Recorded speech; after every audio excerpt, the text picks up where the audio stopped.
ಎಲ್ಲರಿಗೂ ನಮಸ್ಕಾರ.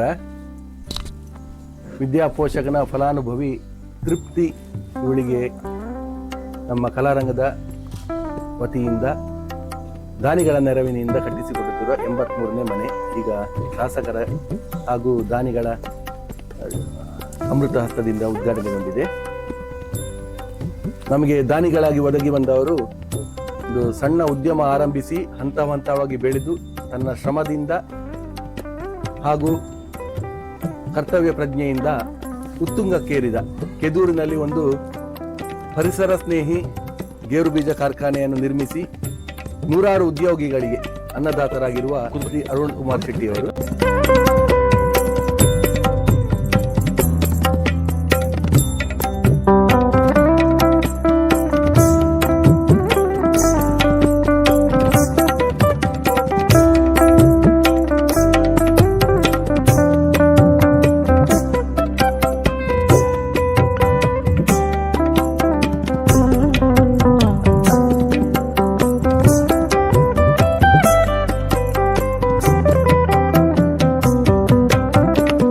ನನ್ನ ಹೆಸರು ತೃಪ್ತಿ.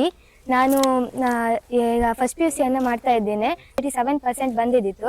ಆವಾಗ ನನ್ನ ಅಪ್ಪ ಹೋಗಿ ವಿದ್ಯಾಪೋಷಕ ಸಂಸ್ಥೆಗೆ ನನ್ನ ಹೆಸರನ್ನ ಅರ್ಜಿನ ಹಾಕಿದ್ರು. ಅದು ನನ್ನ ಅರ್ಜಿ ಸ್ಯಾಂಕ್ಷನ್ ಆಯ್ತು. ನನಗೆ ತುಂಬಾ ಖುಷಿ ಆಯ್ತು. ಆಗ ನನಗೆ ಗೊತ್ತಾಯ್ತು ಇಲ್ಲಿ ಮನೆ ಕಟ್ಟಿ ಕೊಡುವಂತ ಸೌಲಭ್ಯನೂ ಇದೆ ಅಂತ. ಹಾಗೆ ನಮ್ಮ ಮನೆಯೂ ಏನು ಸೌಖ್ಯವಾಗಿರ್ಲಿಲ್ಲ. ಗೋಡೆ ಆಗ್ಲಿ, ಹಂಚಾಗ್ಲಿ, ಹಲ್ಗೆ ಆಗ್ಲಿ ಎಲ್ಲ ಹೋಗಿದ್ದಿತ್ತು. ಮಳೆಗಾಲದಂತೂ ಮನ್ಕೊಳ್ಳೋಕ್ಕೂ ಸಮೇತ ಕಷ್ಟ ಆಗ್ತಿದ್ದಿತ್ತು. ಅದನ್ನ ನಾವು ಮುರಳಿ ಸರ್ ಹಾಗೂ ಗಂಗಾಧರ್ ಸರ್ ಹತ್ರ ಎಲ್ಲ ಹೇಳ್ಕೊಂಡ್ವಿ. ಅದಾದ್ಮೇಲೆ 2 ದಿನಕ್ಕೆ ವಿಸಿಟಿಗೆ ಬಂದಿದ್ರು ನಾರಾಯಣ್ ಸರ್, ಗಂಗಾಧರ್ ಸರ್ ಮತ್ತೆ ಮುರಳಿ ಸರ್ ಬಂದಿದ್ರು.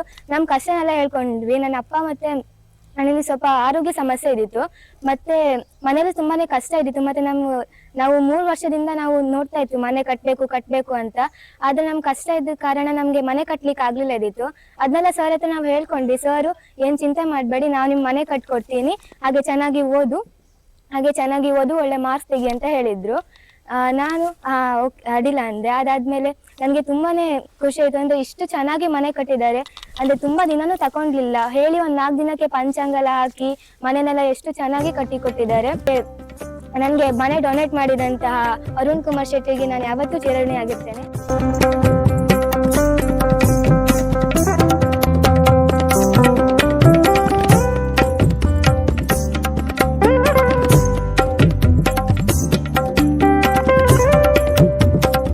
ಕಡು ಬಡವರಿಗೆ ಮನೆಯನ್ನ ಹಾಗೂ ವಿದ್ಯಾಪೋಷಕವಾಗಿ ಮನೆಯನ್ನ ಕೊಡ್ತಿರುವುದು, ಅದು 83 ಮನೆಗಳನ್ನ ಕೊಡ್ತಿರುವುದು. ಅಂದ್ರೆ 1 ವರ್ಷದೊಳಗೆ 32 ಮನೆಗಳನ್ನ ಕಟ್ಟಿದ್ದಾರೆ. ಹೀಗೆ ಮತ್ತೆ 2 ತಿಂಗಳಲ್ಲಿ 10-15 ಮನೆಗಳು ಉದ್ಘಾಟನೆ ಆಗ್ಲಿಕ್ಕಿದೆ.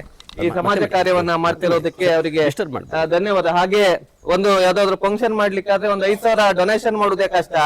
ಅಂತದ್ರಲ್ಲಿ ಒಂದು ಮನೆಗೆ ಒಬ್ಬರನ್ನ ಡೊನೇಟ್ ಮಾಡ್ತಾರೆ ಅಂದ್ರೆ ಅವರು ಆ ಸಂಸ್ಥೆ ಎಷ್ಟು ವಿಶ್ವಾಸವನ್ನ ಈ ಸಮಾಜದಲ್ಲಿ ಕಂಡುಕೊಂಡಿದೆ ಎನ್ನುವಂತದ್ದು ಮುಖ್ಯ ಆಗಿರ್ತದೆ. ಹಾಗೆ ನಮ್ಮ ಅರುಣ್ ಕುಮಾರ್ ಶೆಟ್ಟರು ನಮ್ಮ ಆತ್ಮೀಯರು, ಅವರಿಗೂ ಹಾಗೆ ಸಮಾಜ ಕೆಲಸಗಳನ್ನ ಮಾಡುವ ಉದ್ಯಮದ ಜೊತೆ ಈ ಕಷ್ಟದಲ್ಲಿರುವವರಿಗೆ ಮಿಡಿಯುವಂತ ಅಂತಃಕರಣ ವ್ಯಕ್ತಿಯವರು. ಹಾಗೆ ಶ್ರೀಮತಿಯವರು ಅಷ್ಟೇ, ಯಾವುದು ರೂಪಾಯಿ ಆಗುದಿಲ್ಲ. 9 ಆಣೆ 7 ಆಣೆ ಸೇರಿದ್ರೆ ರೂಪಾಯಿ ಆದ ಹಾಗೆ ಪ್ರತಿಯೊಂದು ಕಾರ್ಯದಲ್ಲಿ ಯಾವುದಕ್ಕೂ ತೊಡಕೊಂಡು ಹೊಡೆದೆ. ಅವರು ಮನೆಯಲ್ಲಿ ಇಲ್ದಿದ್ರೆ ಸರ್ವಸ್ವವನ್ನು ಯಾರಿಗೆ ಏನು ಕೈ ಎತ್ತಿ ಕೊಡ್ಲಿಕ್ಕೆ ಮಾಡ್ಲಿಕ್ಕೆ ಏನಿದ್ರು ಕೂಡ ಎಲ್ಲ ಇವರೇ ಮಾಡ್ತಿದ್ರು. ಅದೊಂದು ಮನೆಯಲ್ಲಿ ಶ್ರೀಮತಿಯವರು ನಮಗೆ ಪ್ರೋತ್ಸಾಹ ಮಾಡದಿದ್ರೆ ನಮ್ಮಿಂದ ಏನು ಮಾಡ್ಲಿಕ್ಕೂ ಆಗೋದಿಲ್ಲ. ನಾವು ಬರೀ ಸುಳ್ಳು ಹೇಳ್ಕೊಂಡು ತಿರ್ಬೇಕಾಗ್ತದೆ.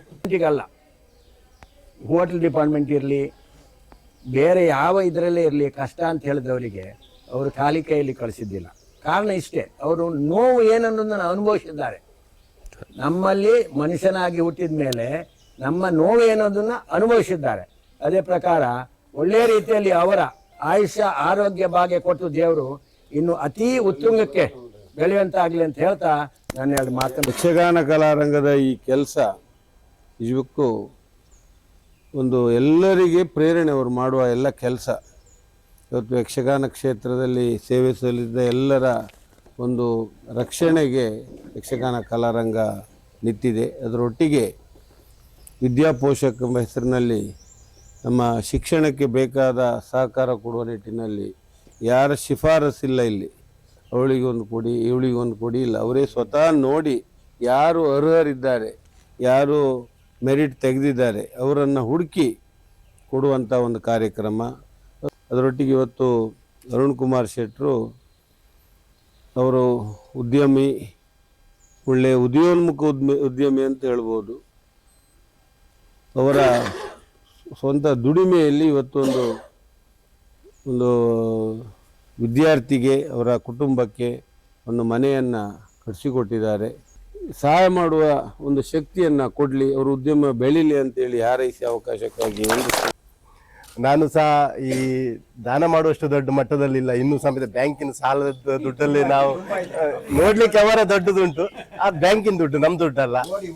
ನಾನು ಸರ್ ಹತ್ರ ಹೇಳಿದೆ, ಒಂದು ಮನೆ ಕಟ್ತಾ ಇದ್ದೆ, ಅದೇ ನನ್ನ ಮನೆ ಗೃಹ ಪ್ರವೇಶ ಆಗೋ ಮುಂಚೆ ಯಾರಿಗಂತ ಹೇಳಲಿಲ್ಲ, ನಿಮ್ಮ ಸಂಸ್ಥೆಗೆ ಒಂದು ಮನೆ ಕಟ್ಸಿ ಕೊಡ್ತೀನಿ ಅಂತ ಹೇಳಿದೆ. ಅದನ್ನು ಇವತ್ತು ನೆರವೇರಿಸಿದೆ. ಮನೆಗೆ ಸ್ವಲ್ಪ ದೊಡ್ಡ ಲೋನ್ ಮಾಡಿದ್ರೆ, ಆ ಲೋನ್ ಅಂದ್ರೆ ಇದು ಒಂದಕ್ಕೆ ನಾನು ಇದು ಮಾಡಿದೆ ಬಿಟ್ಟು ನಾನೇನು ಅಷ್ಟು ದೊಡ್ಡ ಅಗರ್ಮ ಶ್ರೀಮಂತನೂ ಅಲ್ಲ, ಆ ಇದ್ರಲ್ಲೂ ಇಲ್ಲ. ನನಗೆ ಹೇಳ್ಬೇಕಂದ್ರೆ ಈ ಕಾರ್ಯಕ್ರಮವನ್ನು ಮಾಡಬೇಕಿದ್ರೆ ನನಗೆ ಪ್ರೇರಣೆ ನಮ್ಮ ನಾಗರಾಜ್ ಶೆಟ್ಟರು, ಅವರ ಅಣ್ಣ HS ಶೆಟ್ಟರು ಅವರು. ಅವ್ರ ಕಾರ್ಯಕ್ರಮವನ್ನು ತುಂಬ ನೋಡ್ತಾ ಇದ್ದೆ ನಾನು, ಅವರೆಲ್ಲ ಮಾಡೋದು ನೋಡಿ ನಾವು ಏನಾದ್ರು ಈ ಸಮಾಜಕ್ಕೆ ಒಂದು ಅಳಿಲು ಸೇವೆ ಮಾಡು ಅಂತ ಹೇಳಿ. ಮತ್ತೆ ನನಗೆ ಯಕ್ಷಗಾನ ಕಲಾರಂಗದ ಕಾರ್ಯಕ್ರಮಕ್ಕೆ ಹೋಗ್ತಾ ಇದ್ದಾರೆ, ಇವರೆಲ್ಲ ಇಷ್ಟೆಲ್ಲ ಕೆಲಸ ಕಾರ್ಯವನ್ನು ಬಿಟ್ಟು ಏನೂ ಒಂದು ಸ್ವಾರ್ಥ ಅವ್ರದ್ದಿಲ್ಲದೆ ಇಷ್ಟೆಲ್ಲ ಮಾಡುವಾಗ ನಾವು ಯಾಕೆ ಸಮಾಜಕ್ಕೆ ಏನಾದ್ರು ಒಂದು ಸೇವೆ ಮಾಡಬಾರ್ದಂತ ಇಚ್ಛಿಸಿ ನಾನು ಅವ್ರ ಜೊತೆಗೆ ಕೈ ಜೋಡಿಸ್ತಾ ಇದ್ದೇನೆ. ಒಂದು ನನಗೆ ತಿಳಿದ ಮಟ್ಟಿಗೆ ಒಂದು ಎಜುಕೇಶನ್ ಕೊಟ್ಟರೆ ಅವರು ಲೈಫು ಅವರು ಇದೇ ಚೇಂಜ್ ಆಗಿಬಿಡ್ತದೆ. ಅಂಥ ಕಾರ್ಯವನ್ನು ಯಕ್ಷಗಾನ ಕಲಾರಂಗದವರು ಮಾಡ್ತಾ ಇದ್ದಾರೆ.